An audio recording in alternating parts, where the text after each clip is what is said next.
This video goes over how to enter assessment results of academic programs into TracDat.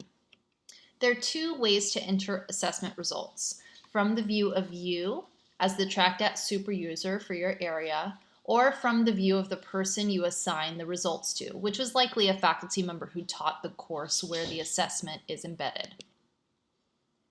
This is the main results screen. So when you select your program from TracDat from the dropdown, then you go to Program Planning and then Results. You're going to see all your outcomes. Collapse one of your outcomes and you'll be able to see the measure as well as results that have been input before.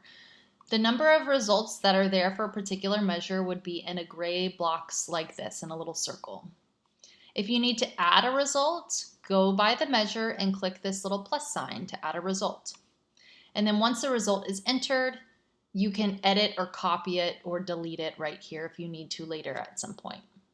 So let's go ahead and do this live within the TracDat system. So we're currently on PowerPoint slide 4. I'm going to click out and go into TracDat. So go to tracdat.sandiego.edu to log in and then choose your program. The next thing you do is click Program Planning and click Results. So here we are on this screen. Now to enter a result, this is our outcome here. This is our measure that we have. We're going to click Add Result. You'll be brought to this screen. So now you can enter the results for how students did on this Essay in Diversity in Soc 1000. So let's see our results. So our result was 80% of candidates in Soc 1000 earned a rubric score of 4 or higher. Yay, that happened to be exactly our benchmark, our criterion. And the reporting period, that was this year. Did we meet the criterion? Yes, we did meet it. We'd exactly met it. And then a reflective statement.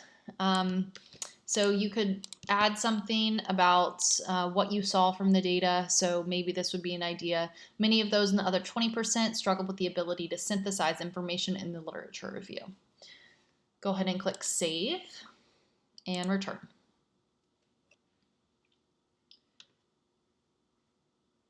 All right, so now we are on the slide 6 of the PowerPoint, and this is actions. So after you've entered a result, you can add an action to applicable result. So here's our result that we just entered. So now let's go ahead and click this plus sign, which is the action. And this is what we want to happen based on the analysis of that data. So let's see. We may be, because we saw that that students had struggled with this ability to synthesize information in literature review, this is something that we want to do from that information. So we're going to have more focus on what it means to synthesize will be provided the next time that this class is taught. And you can provide an action date, so when you want that to happen. So let's say that right now this is spring 2020 and the next time the class is going to be taught is in fall 2020, so you can go ahead and give it a date for when you want that to happen, that action. And you can click Return. Now you can also attach results to a particular measure, so let's go ahead and click Related Documents, and right now, FYI, we are on slide 7 of the PowerPoint. And so let's go ahead and click plus by this document repository.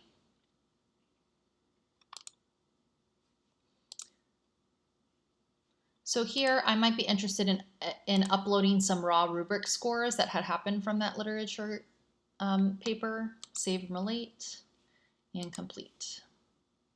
All right, great. So we have the raw rubric scores to back us up on the results that we have based on this assignment.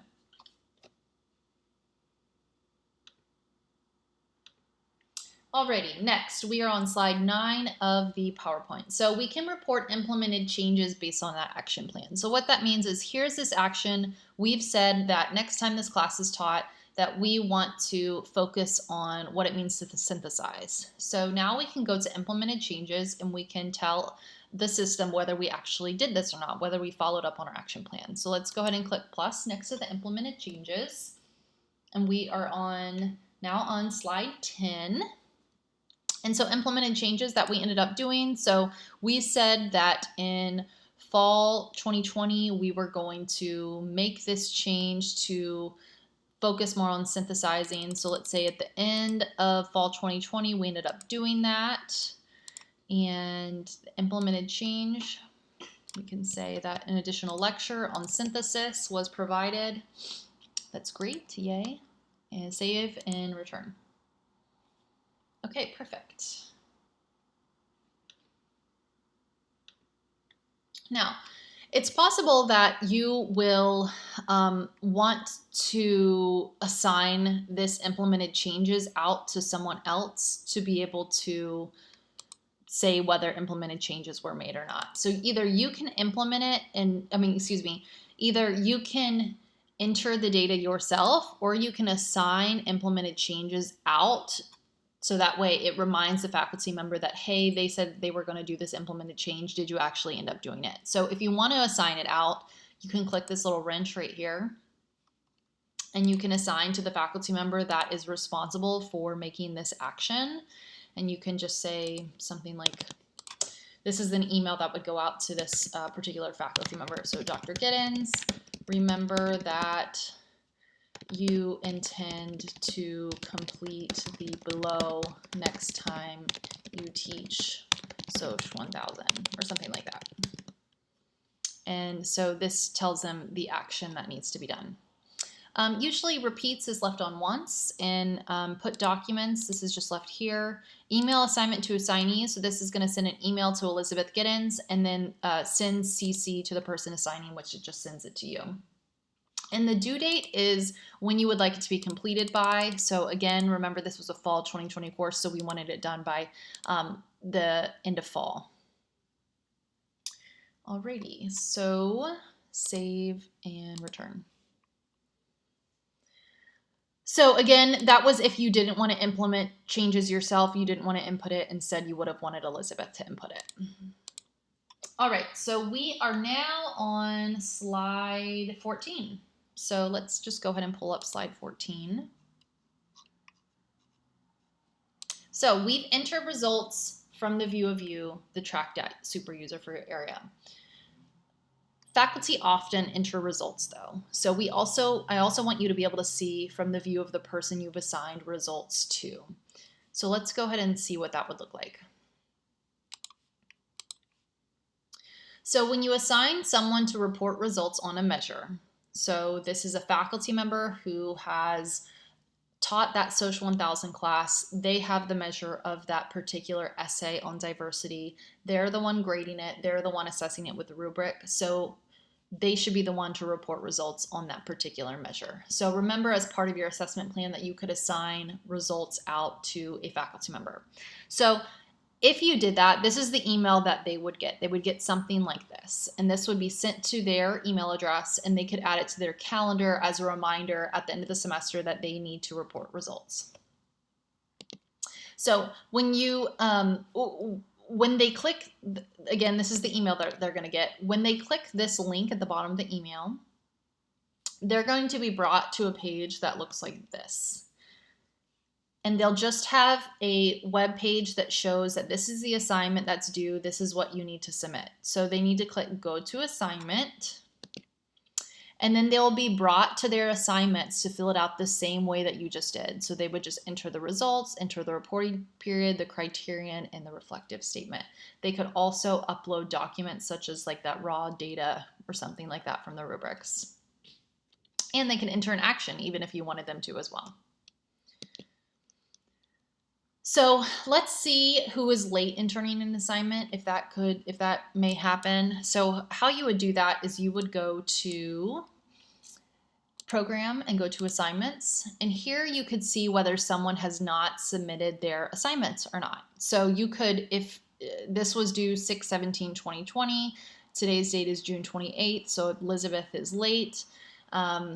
It's overdue, the assignment. So if you wanted to force an email to her again to remind her that she needs to submit the assignment, you could just click here and then click send.